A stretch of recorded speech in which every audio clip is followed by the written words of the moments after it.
Support for the Capital Connection comes from New York State United Teachers, working to support students, educators, and public schools as the center of their communities with the Public Schools Unite Us initiative. And United University Professions, representing 37,000 academic and professional employees at SUNY campuses and teaching hospitals across New York State. Frederick E. Cole, President, uupinfo.org.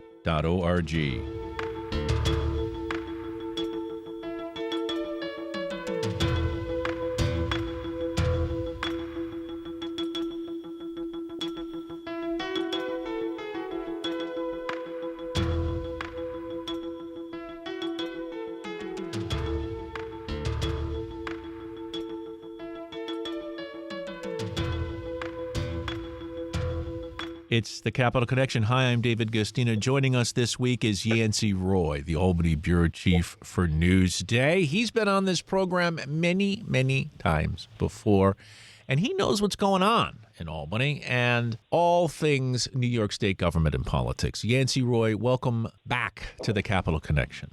Glad to be here, Dave. Ringing out the old year, ringing in the new, right? Indeed. And that is why I've asked you here, as you and I are observers and have been for quite a long time now. And in your role as Albany Bureau Chief for Newsday, you're right on top of things there at the Capitol. So why don't we start with the new year last year? Of course, the governor comes in January. She gives her State of the State address, that being Governor Kathy Hochul, a Democrat. And, you know, usually those speeches are pretty ambitious, including something on the agenda last year, housing, that's going to be on the agenda again this year, because that was an issue that she wasn't able to push through. Yeah, you know, Kathy Hochul came in, and, of course, she had succeeded Andrew Cuomo when he resigned, and so she had just won a full 4-year term in a closer-than-expected election. So she started out 23 in that sort of context, right? New governor usually has a lot of momentum, but really the momentum never really got started for her yet, not in the way that it did for her predecessors who came in with a head of steam. She started right off the bat in January. One of the issues that came up immediately was she made a new choice for chief judge. His name was Hector LaSalle, a Democrat from Long Island. But immediately she ran into problems politically because Kathy Hochul is a more moderate Democrat than the legislature. The legislature had been concerned from its point of view about the state's highest court turning in a conservative direction, which Newsday had documented, others had documented. And they wanted sort of a shift. They wanted someone who was not an ex-prosecutor. They wanted someone with a little bit more progressive record on labor issues and abortion and other things. And so immediately what we had was a precedent right off the bat at the start of last year, which was that the state legislature voted down the nomination of a governor to the state's top court. That had never happened before. And it was a real setback politically for Hochul.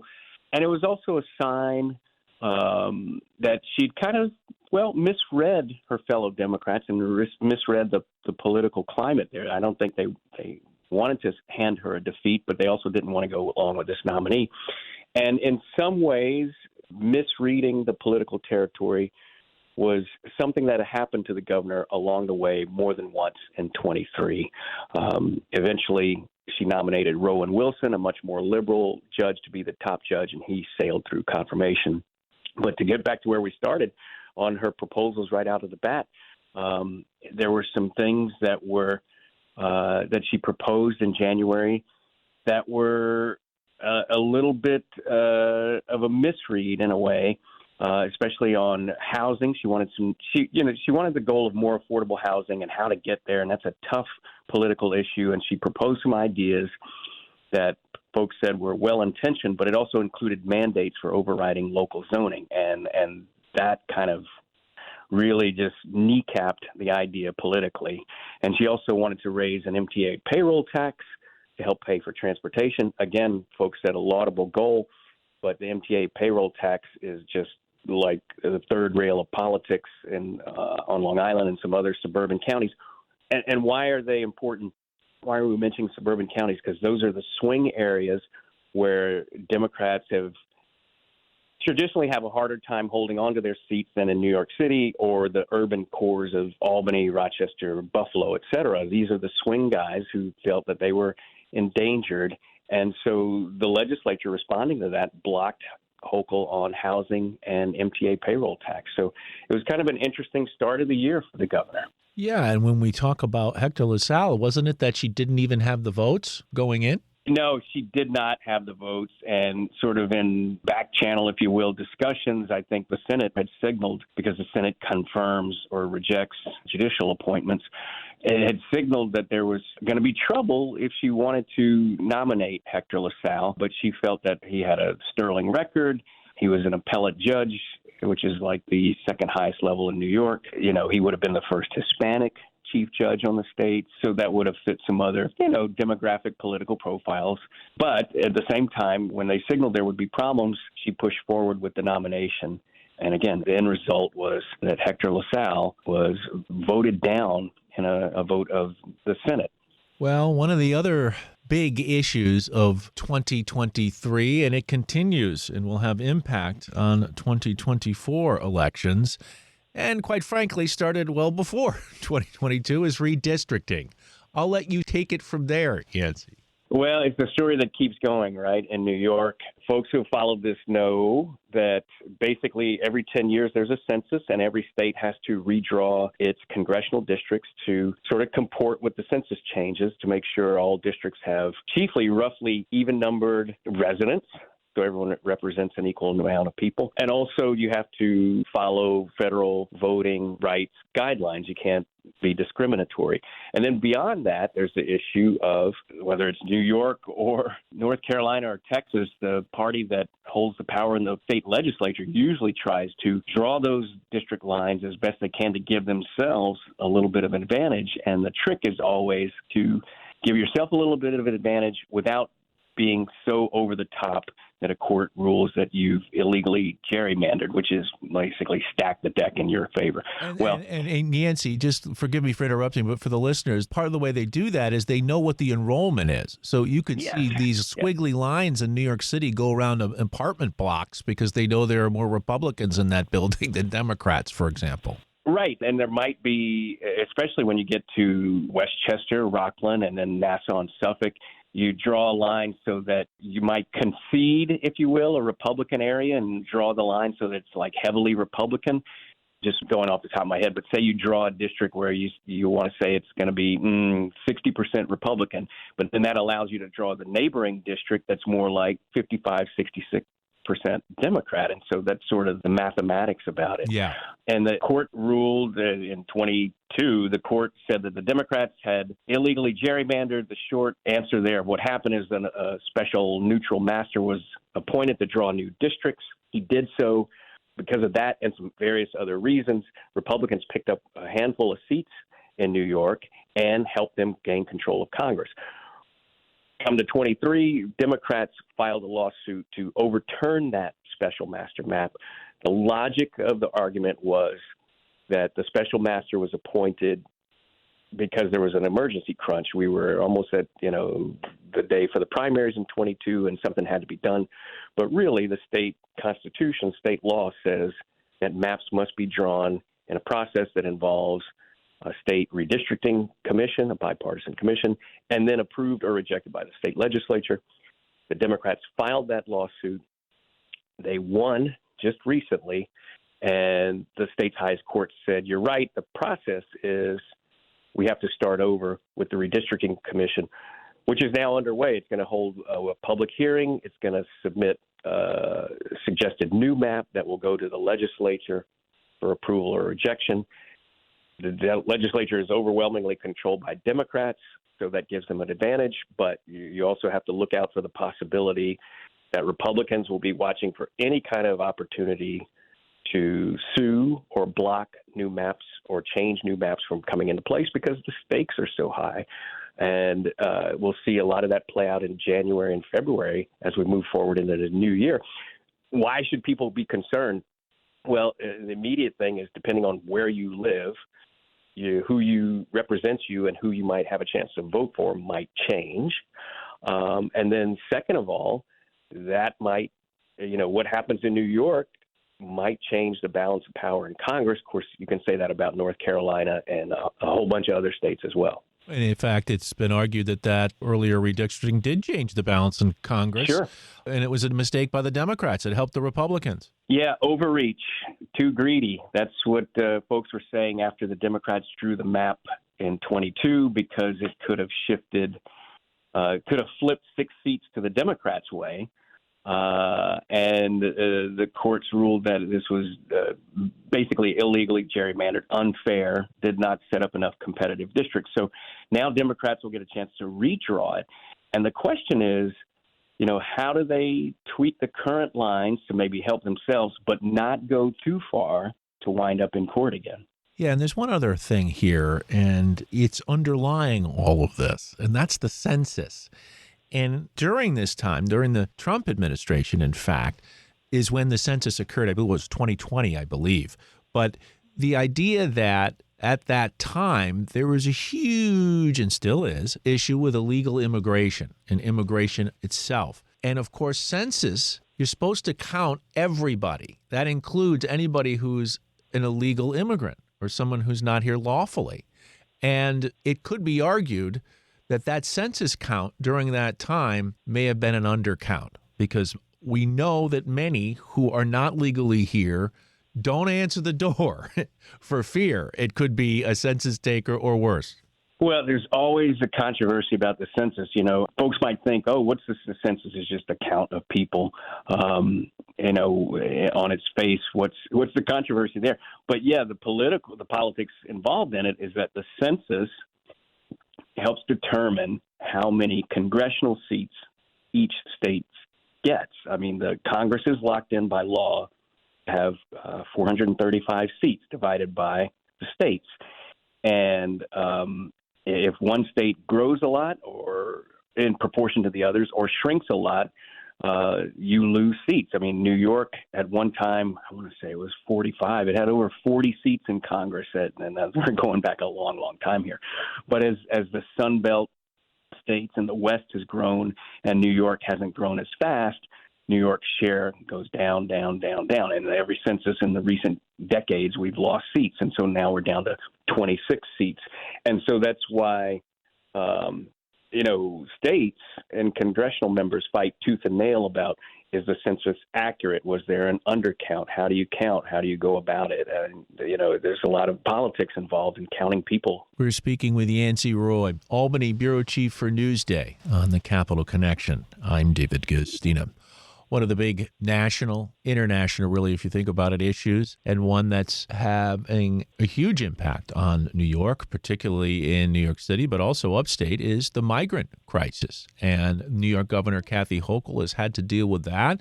She's had criticism from both sides of the political aisle for how it's been initially handled. She and her counterpart, Mayor Eric Adams in New York City, reached out to the Biden administration saying we need help here.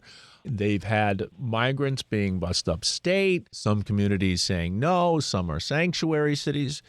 And the latest is the New York City Mayor, Eric Adams, is saying the situation is now dire. And they're playing it along political party lines, and that many of these migrants being sent specifically, for example, from Texas, are being targeted toward Democratic, quote, sanctuary states and cities like New York City. So the migrant crisis has not escaped New York in 2023. Yeah, it was a topic of politics throughout the year. I think that Eric Adams, the mayor of New York, was probably the chief guy that, in terms of bringing it up, repeatedly raising the issue, saying he needed more. There's the old trickle down theory, but there's also a trickle up, if you will. Adams saying that he needed more help from the state. Well, the state approved a lot of money to help New York house people temporarily, help them in other ways. But then the state's under pressure, and the state said, well, we need the federal government to help because it's the federal government which sets immigration policy. So not that Eric Adams or Kathy Hochul was wrong to point out they needed, these decisions are made by a higher level of government, but it also kind of reflected the heat that each one was feeling in terms of, worrying about this issue politically, how it will play out, whether there will be criticism about them moving forward. So, and it's also an issue that's going to continue. But we also have seen it a little bit lower profile from that initial surge a little bit earlier in 23. It'll be interesting to see, what the trend is going into 24, because it's also an election year for president, Congress, and a number of senators. Speaking of election years and election dates, big changes coming to New York's political calendar now that Governor Hochul has signed a bill to shift some local elections from odd years to even years. It takes effect in 2025. Supporters are saying the move will increase voter turnout, including among minorities, and save money because it would consolidate many local elections and high-profile races. It's not supported by all. Many Republicans don't like the idea. It's these kinds of things that get into the weeds of the political gamesmanship. Well, in a civics class sense, the arguments are basically, you touched on those, which is if in even-numbered years, there's no doubt that more people go to the polls. And even-numbered years in New York either means a gubernatorial election or presidential election, like around the nation. And that just brings out more people. It's a higher profile office. There's more participation. And the argument is the more voter turnout, better voter turnout, the better it is for government, democracy, et cetera. The argument against even-numbered elections and why New York has had odd-year elections, which for local offices, which means you're not everywhere, but your town supervisor, your county executive, the New York City mayor, those elections are in odd-numbered years. We saw the New York City mayor was in 21. This year in 23, there was a number of important county executive races around the state. The argument for keeping them there is that local elections, by being in the odd number year, folks can focus on those elections and know the issues of the county executive race or your town supervisor race, and it gets more coverage, whether it's in newspapers, online, or TV. There's more discussion. There's more focus about it. And moving it to even-numbered years would mean it gets lost in the national discussion. Local elections get nationalized, and people just vote on national issues. Now, the raw political arguments are like what also you touched on. Democrats fare better in even-numbered years. Republicans fare better in New York in odd-numbered years.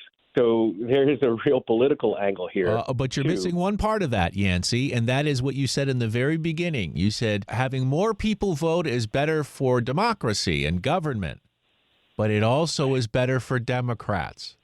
Exactly. In New York, there's no doubt about that. And Republicans tend to support policies that make it harder to vote. Well, they've been against this and other issues, and, when the legislature moved this forward, it's no coincidence that it's an overwhelmingly Democratic state Senate and Democratic Assembly, and they passed this bill this year. It's been out there for a few years, but it finally, I guess, was ripe for Democrats to pass, and they sent it to Kathy Hochul for signature or veto.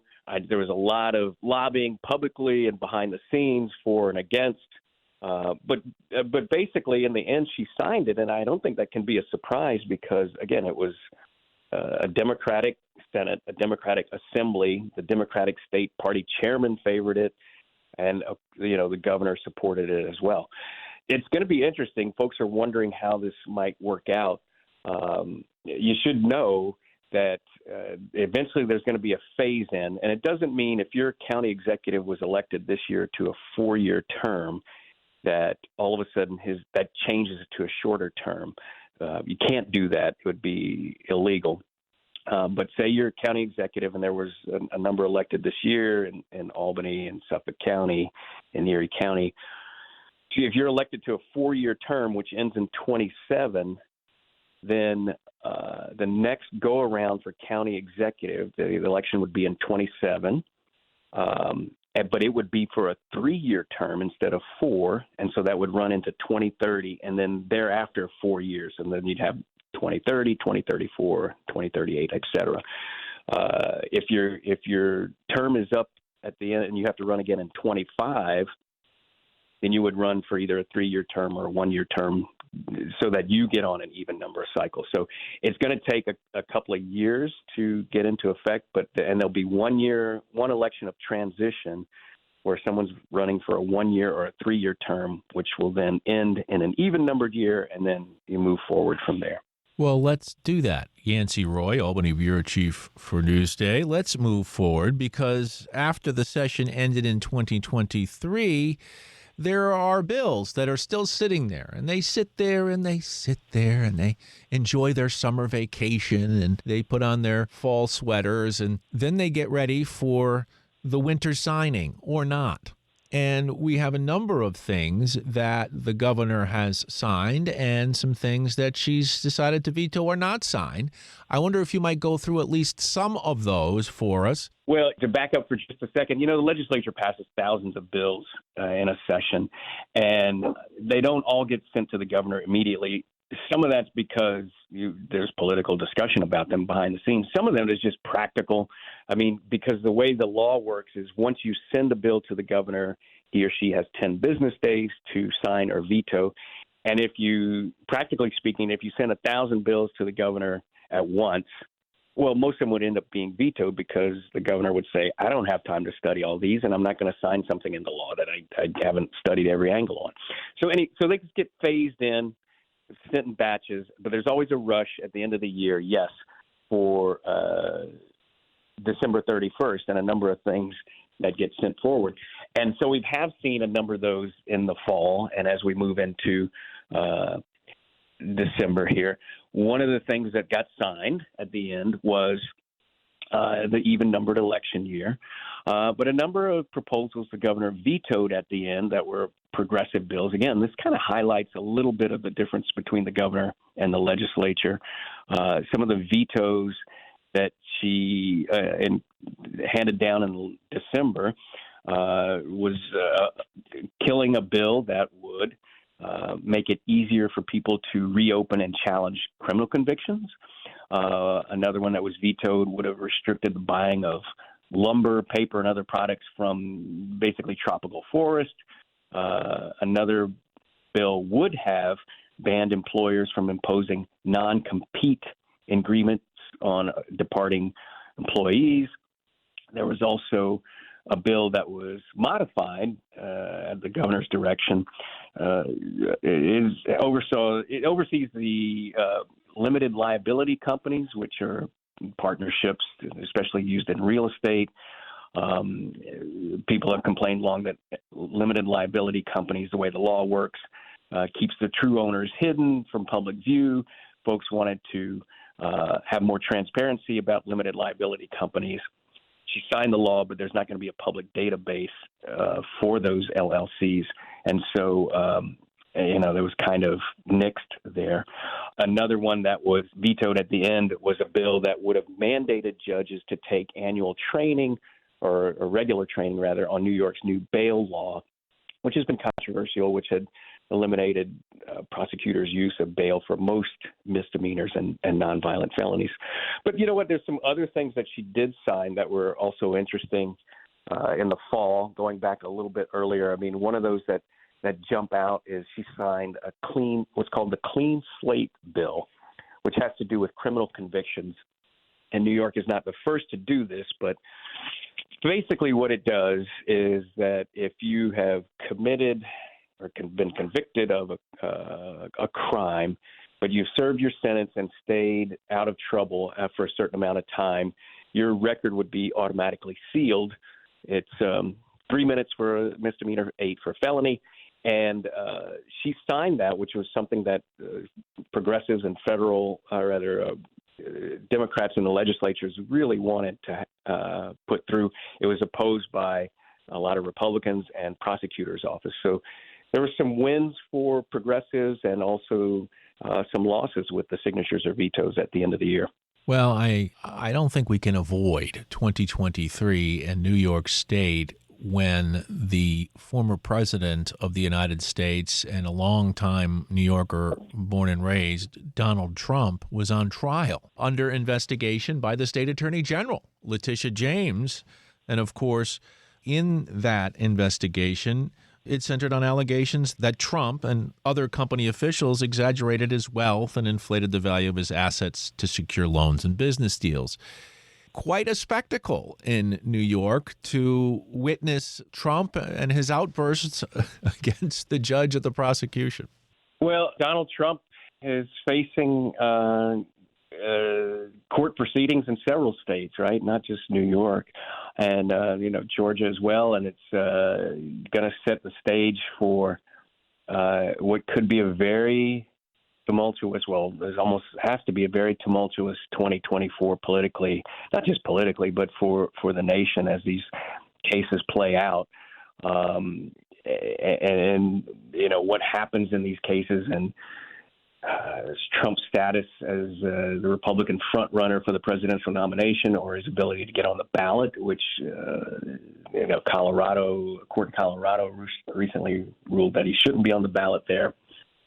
There's a whole lot to play out politically 2024 in the presidential election, and frankly, the presidential election is going to have a trickle-down effect on all these congressional races that we kind of mentioned in redistricting and other cases. We talk about redistricting in the maps, but really what happens in the presidential race will probably be the biggest factor in terms of who controls Congress and who wins all of those races. Yeah, and what kind of Republican candidates does the state party push? Right.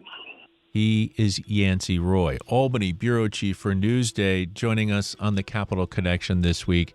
Yancey, I love talking to you. We can talk about the issues. You know them through and through. And, of course, you should all read Yancey at newsday.com when you have a chance. Yancey, always a pleasure. I know we'll speak again. Happy New Year. Happy New Year to you.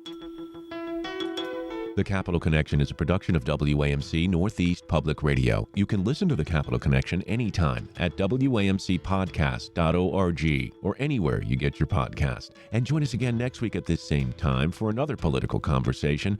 For The Capital Connection, I'm David Guistina.